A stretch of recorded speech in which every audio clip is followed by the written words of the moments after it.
Pemirsa, dihantam badai pandemi COVID-19, sektor pariwisata kini tengah berdarah-darah di tengah pembatasan mobilitas dan karantina wilayah di beberapa wilayah membuat kunjungan di beberapa negara ini juga membuat kunjungan wisata turun drastis. Perlu upaya yang luar biasa guna menghidupkan kembali sektor pariwisata yang kini tengah mati suri. Untuk membahasnya sudah bergabung bersama kami Menteri Pariwisata dan Ekonomi Kreatif Sandiaga Uno. Selamat pagi, Mas Menteri. Selamat pagi, terima kasih Metro sudah mengundang pagi ini. Iya, Mas Sandi, sejak tahun lalu angka kunjungan pariwisata terus menurun. Ini baik secara global maupun juga nasional. Nah, jika dibandingkan tahun 2019, angka kunjungan wisata Indonesia turun drastis, yakni minus 75% di tahun 2020. Lantas, bagaimana dengan kondisi saat ini, Mas Sandi?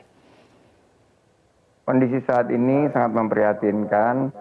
Setelah turun 75% wisatawan mancanegara di tahun 2020, di tahun 2021 ini karena perbatasan masih ditutup, kunjungan wisatawan turun lagi 85% dibanding tahun 2020. Berarti ada lebih dari 2 juta masyarakat Indonesia yang menggantungkan hidupnya dan nafkahnya di sektor pariwisata dan ekonomi kreatif ini sekarang terancam kehilangan mata pencahariannya. Juga total 34 juta masyarakat Indonesia ini membutuhkan satu kebijakan yang langsung menyentuh terhadap kebutuhan hidup mereka sehari-hari seperti bantuan sosial, bantuan usaha dari pemerintah untuk sektor pariwisata dan ekonomi kreatif, dan juga yang sekarang sekali dibutuhkan oleh mereka adalah intervensi dari 3 pilar. Pertama, kesehatan, kita menggenjot vaksinasi dan juga kita membantu mereka untuk memperluas testing dan tracing. Tapi juga dari segi ekonomi. Ekonomi ini, bantuan-bantuan ini harus cepat tereksekusi, dan juga dari segi kemanusiaan. Banyak bendera putih sekarang yang berkibar, ini yang merupakan bukan sebuah simbol penolakan terhadap PPKM, tapi adalah simbol mereka untuk meminta bantuan. Jadi ini yang sekarang kita harus segera bergerak. Baik, tanggapan Mas Sandi melihat banyak yang mengibarkan bendera putih, seperti apa tanggapannya? Di sejumlah daerah, salah satunya di Malioboro juga ya?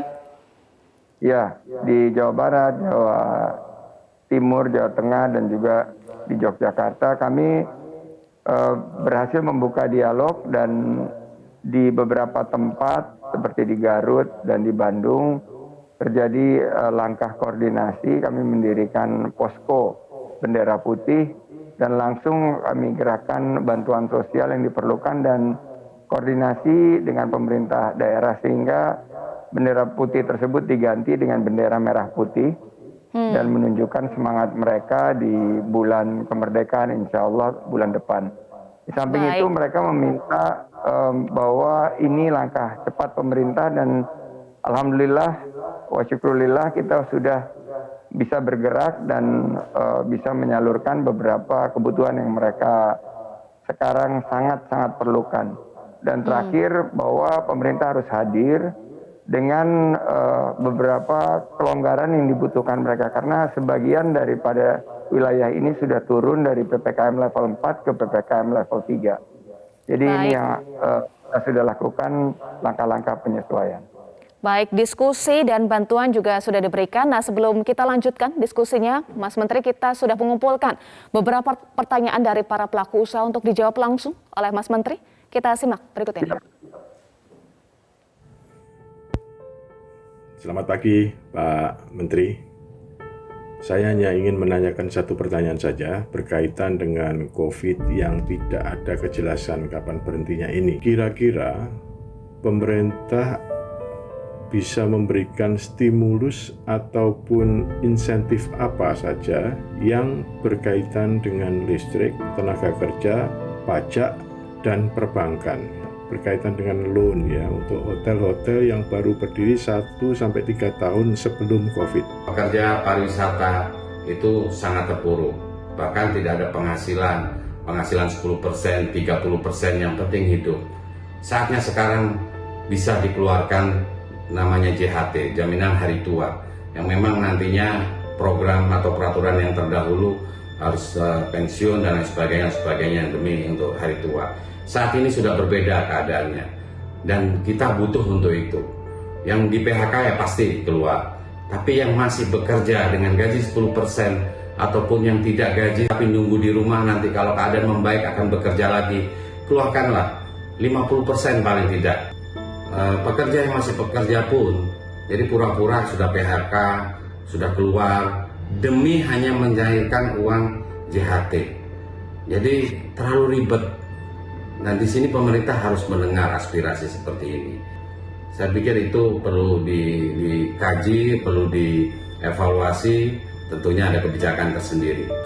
Seandainya pandemi ini berlangsung lama sampai 2021 akhir atau bahkan 2022, kira-kira strategi apa yang akan Kemenparekraf lakukan untuk bisa membantu komponen pariwisata dan juga pengusaha pariwisata Bali? Demikian Pak Menteri, terima kasih atas waktunya. Om Santi Santi Santi Om. Silakan langsung tanggapannya Mas Sandi soal diantaranya masalah insentif, PHK dan juga strategi membantu pengusaha pariwisata. Ya, ini jeritan yang tentunya sangat membuat kita prihatin dan kami sangat berempati terhadap keadaan. Selama 7 bulan bertugas, saya langsung bergerak dan sebelum PPKM level 4 ini, pariwisata sempat bangkit. Kunjungan ke Bali misalnya, karena kami sekarang banyak berkegiatan di Bali, meningkat dari 2.000 kunjungan wisatawan Nusantara per hari menjadi hampir menyentuh 10.000 secara rata-rata. Namun PPKM level 4 ini tentunya diambil kebijakan ini untuk menekan dinamika laju penularan yang diakibat varian Delta dan varian-varian yang menjadi perhatian dari pemerintah sekarang dan harus kita dukung agar kita bisa mengendalikan pandemi ini. Nah, ada 3 langkah utama kita. Pertama, untuk tadi Bapak-Bapak mengenai stimulus, ini sekarang sedang kita lakukan percepatan, ada bantuan insentif pemerintah yang sudah masuk ke dalam tahap penyelesaian dan segera didistribusikan. Ada juga bantuan usaha pariwisata yang skemanya ini akan kita menggunakan 3 skema. Pertama, skema penyediaan tempat istirahat untuk nakes yang menggunakan fasilitas hotel. Yang kedua adalah bagaimana kita bisa membantu sektor yang membuka lapangan kerja seluas-luasnya dengan bantuan dana likuiditas. Dan ini sedang kita usahakan dari total jumlah 2,4 triliun yang diserahkan kepada kami untuk mengelola sebagai dana pemulihan ekonomi nasional.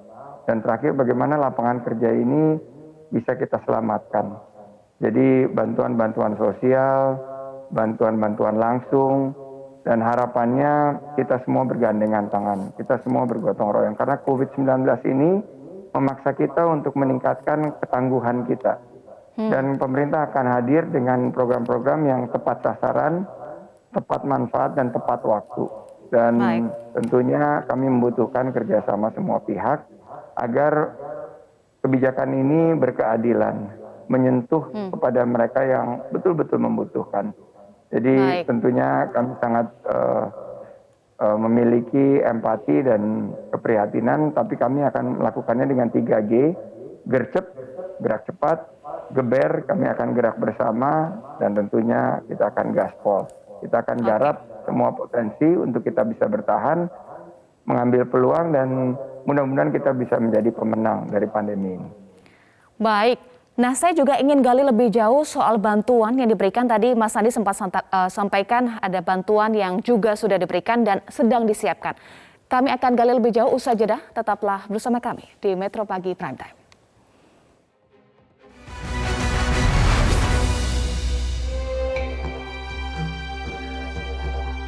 Terus PPKM kemarin 1 bulan sudah full, berarti kita tidak ada pemasukan sama sekali selama 1 bulan. dan sekarang diperpanjang lagi. Nah, kalau ini demi kesehatan bersama, kita terima. Maret pertengahan dan April sudah cukup bagus. Lalu adanya PPKM ini kita turun lagi, nggak ada pemasukan sama sekali. Menyewakan mobil.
Itu tidak masalah kalau buat kami. Pemirsa, Anda masih bersama kami di Metro Pagi Prime Time dan kami masih terhubung bersama dengan Menteri Pariwisata dan Ekonomi Kreatif Sandiaga Uno. Mas Sandi, tadi kita sudah simak jeritan lain dari sejumlah pengusaha pariwisata kelas mikro dan menengah yang sangat terdampak dan ternyata masih ada yang belum pernah mendapatkan bantuan sebelumnya. Nah, apa yang salah Mas Sandi karena belum menyentuh seluruh dari pelaku pariwisata? Ya, pertama-tama tentunya Mbak Eva, ya, kita sekali lagi sangat prihatin. Ini situasi yang sangat-sangat berat dan sulit yang dihadapi oleh pelaku sektor pariwisata dan ekonomi kreatif. Dan ada beberapa program yang terus kami tingkatkan, kami perluas, kami tambah, seperti bantuan insentif pemerintah yang sekarang sudah dalam tahap finalisasi untuk distribusi, tapi ada yang harus kami alihkan ke kementerian dan lembaga lain seperti bantuan sosial seperti sembako. Dan itu karena masukan dari Kementerian Keuangan dan juga dari BPK. Semuanya akan disalurkan melalui KL lainnya. Namun ada beberapa kegiatan yang langsung kami tingkatkan dan kami perluas seperti bantuan insentif pemerintah ini kepada 13 jenis usaha pariwisata dan 6 subsektor ekonomi kreatif seperti kuliner, perhotelan, homestay, juga untuk musik, untuk fashion, dan untuk kria. Dan ini sudah berlangsung dari bulan Juni ke bulan Juli, dan ini akan kita tingkatkan 3 kali lipat. Dan ini menurut kami sangat tepat sasaran dan banyak masyarakat yang memberikan apresiasi. Selain itu ada gerakan beli produk kreatif lokal yang juga sudah mengangkat semangat dari para UMKM dan mereka mengalami peningkatan permintaan 2-3 kali lipat melalui program digitalisasi. Jadi sekarang ini ya Mbak Eva, kita harus berikan bantuan dulu. Begitu kita berikan bantuan, setelah itu kita coba pulihkan dan kita harus mulai bersiap-siap nih untuk hidup berdampingan dan bersanding dengan melonggarkan pariwisata dengan seiring PPKM level 4 turun ke 3, ke 2, kita harus mulai bersiap-siap berdampingan dengan protokol kesehatan, dengan vaksinasi dan kesiapan testing, tracing dan treatment. Ini yang harus kita lakukan dan kami di pariwisata dan ekonomi kreatif siap untuk memastikan sektor-sektor ini akan dibuka kembali tentunya dengan protokol yang ketat dan disiplin. Baik, protokol kesehatan, vaksinasi, tracing, dan juga testing. Nah, salah satu yang ingin saya gali tadi sempat disampaikan oleh Mas Andi adalah soal bantuan insentif pemerintah atau BIP. Tadi juga kita sudah simak, sudah ada yang mendaftar karena sudah dibuka pendaftarannya tanggal 4 Juni hingga 4 Juli. Nah, bagaimana proses seleksinya dan nanti penyalurannya akan seperti apa? Karena ini dananya cukup besar ya, 60 miliar rupiah. Ya, ini sekarang sudah masuk ke dalam tahap finalisasi. Dan setelah proses kurasi kita harus pastikan datanya tepat, jadi kita berkoordinasi dengan juga pemerintah daerah setempat dan kita berkoordinasi juga dengan pemerintah pusat, kementerian lembaga lainnya agar ini tepat sasaran. Kita sangat yakin ini sudah tepat manfaat dan untuk tepat waktu karena ini ada PPKM level 4 kita percepat. Jadi Mbak Eva, saya meyakini bahwa pemerintah harus hadir, harus langsung memberikan bantuan ini dan mendengar keluhan mereka. Karena kalau kita tekan mereka tentunya tadi seperti kita lihat banyak sekali masyarakat yang bingung mencari informasi dan satu dan lain hal. Jadi bagi kami harus turun dengan satu informasi yang jelas dan menyampaikan program-program yang menjadi andalan kami untuk membantu masyarakat yang membutuhkan itu dalam periode 1-2 minggu ini harus sudah sampai ke tangan masyarakat. Jadi itulah yang akan kami terus pacu dan saya sangat bersyukur kerjasama dengan kementerian lembaga lainnya yang di pusat maupun pemerintah daerah. Karena kunci suksesnya program ini adalah kita memiliki koordinasi dan sinkronisasi dari kebijakan kita dan bisa langsung dirasakan oleh masyarakat Eva. Baik, terakhir Mas Sandi, bagaimana optimisme serta target Kemenparekraf dalam pemulihan sektor pariwisata dan ekonomi kreatif karena ada sekitar 34 juta masyarakat yang menggantungkan hidupnya di sektor ini dan Anda sampaikan tadi ada sekitar 2 juta masyarakat yang terdampak berpotensi kehilangan mata pencariannya.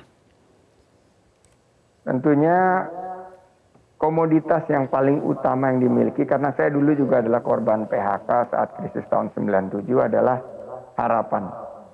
Harapan ini yang harus saya tebarkan optimisme akan kepulihan.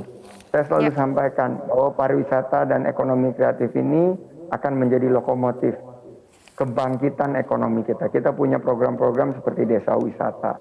Desa wisata ini sekarang di tengah-tengah tren pariwisata baru, sebelum PPKM level 4 ini mengalami lonjakan kunjungan yang cukup signifikan. Tanpa berkerumun, tanpa berbondong-bondong, dengan konsep personalized, customized, localized, dan smaller in size ini sudah bisa terjadi. Jadi teman-teman tetap semangat, mari kita terus perbaiki keterampilan kita untuk masuk ke dalam teknologi ekonomi digital dan juga kita pastikan bergotong royong, kita bergandengan tangan, kita buka lapangan kerja seluas-luasnya dan saya yakin badai pasti berlalu. Di balik setiap kesulitan ada kemudahan-kemudahan. Baik. Harapan dan optimisme sektor pariwisata sebagai lokomotif pemulihan ekonomi nasional. Terima kasih Menteri Pariwisata dan Ekonomi Kreatif Sandiaga Uno sudah bergabung bersama kami di Metro Pagi Prime. Terima kasih Mbak Eva. Wassalamualaikum warahmatullahi wabarakatuh. Waalaikumsalam warahmatullahi wabarakatuh.